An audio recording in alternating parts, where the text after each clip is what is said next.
কিন্তু আমার প্রতিপক্ষ তারা কেন্দ্র দখল করেছে, এজেন্টদেরকে মারধর করেছে, এজেন্টদেরকে কেন্দ্র থেকে বের করে দিয়েছে এবং মন মতো চাহিদা মতো তারা ভোট ছাপিয়েছে।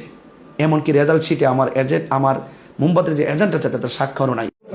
না, আমি ওনারা বলতেছি ভোট গণানোর কথা, উনি বলতেছে ভোট গণবে না। এখন উনি বলছে গোনা হয়ে গেছে। এখন আমি এই জায়গার এই চিফ এজেন্ট, আর উনি ভোট না কই না, উনি নিজেরা ভোট করতেছে। এখন স্যার আপনি ভোট গণবেন না কি কারণে এটা বলেন? আপনি তো আমার সামনে একবারও ভোট গণলেন না। আপনি কিছু একটা বলেন স্যার। ভাই আমি তো বলছি আপনি যে ভোটটা গণলেন না আমার সামনে, আমি তো বললাম যে আপনি না আপনি বলেন। তুমি ভোট দিতে পারতা না, তুমি মোমবাতি, তুমি ভোট দিতে পারতা না, তুমি হচ্ছে ভোট দেওয়া যাবে না। আমি কই না ভোট লেগে দিছে। দেখা যায় এই জায়গার মাঝে আমার হাতে তারা জোরাজুরি আরম্ভ করছে। পর্যায়ে আমার দেখাইয়া তারা আমার মার করে দেওয়া না, তুমি ভোট দেওয়া। আমি দিতে আমি বয়ে আমি বাড়ি আইছি এখান থেকে। আসসালামু আলাইকুম ওয়া রাহমাতুল্লাহি ওয়া বারাকাতুহু।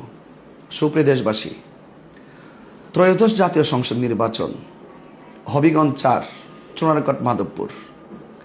দেশবাসী দেখেছে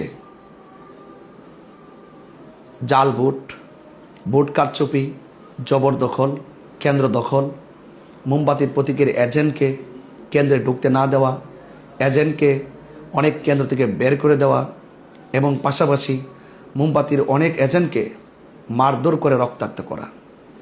এটাই কি নির্বাচন?